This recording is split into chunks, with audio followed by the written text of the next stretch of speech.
Disgraceful and provocative. Uproar in Egypt over Israeli warship crossing Suez Canal. A video purportedly showing an Israeli warship crossing the Suez Canal with flags of Egypt and Israel has ignited fury among Egyptians. Egyptian journalists and activists held a protest on Sunday evening outside the Journalists Syndicate headquarters in downtown Cairo to voice their objection to the passage of an Israeli warship through the Suez Canal.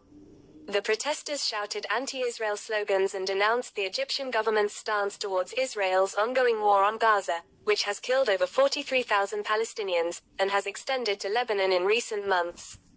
"You have dragged our nation into the mud," the angry crowd shouted in reference to the government. The gathering witnessed a relatively low turnout due to it not being publicized over concerns it would be banned by the authorities. Security forces cordoned off the area shortly afterwards, and there was heavy security presence along the streets surrounding the Union's building. The protest came almost 2 days after an Israeli ship was spotted crossing the Red Sea in Egypt's northeastern port Fuad city via the Suez Canal. Over the weekend, a video purportedly showing an Israeli warship crossing the canal as it raised the flags of Egypt and Israel ignited fury among the mostly pro-Palestine Egyptians. Allowing an Israeli warship to cross the Suez Canal, especially during such tough times, is outrageous and provocative, one protest organizer told the New Arab on condition of anonymity for safety concerns. In the background of the video, a few men and women shockingly describe the scene as they take pictures and videos using their mobile phones. "Who are you going to kill by using that?" asked one woman rhetorically as she pointed at the naval vessel. The Suez Canal is one of the world's most significant maritime passages and a key source of Egypt's national income and foreign currency. But the waterway has suffered significant blows over the past months following recurrent attacks on international shipping crossing the Red Sea at the hands of the Houthis in Yemen in response to Israel's war on Gaza.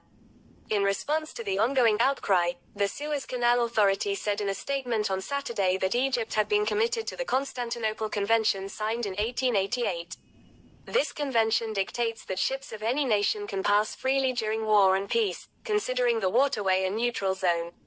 The government agency tasked with operating the waterway did not explicitly refer to the Israeli warship.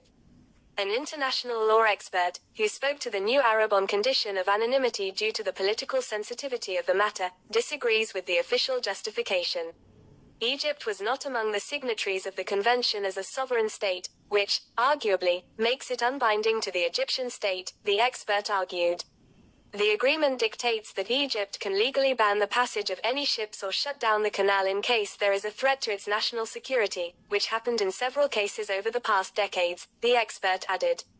In 1956, late Egyptian President Gamal Abdel Nasser nationalized the Suez Canal Company to facilitate funding for the Aswan High Dam project.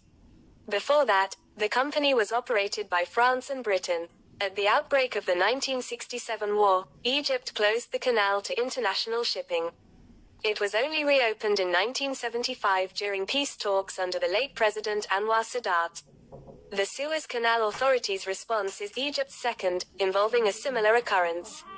The Egyptian army official spokesman Gharib Abdel Hafiz denied in an earlier statement on the 31st of October any military cooperation with Israel, also without specifying the occasion. The statement came after angry reactions on social media after the German MV Catherine had docked on the 28th of October in Egypt's port of Alexandria with explosives aboard to be shipped to Israel after several countries denied its entry into their waters.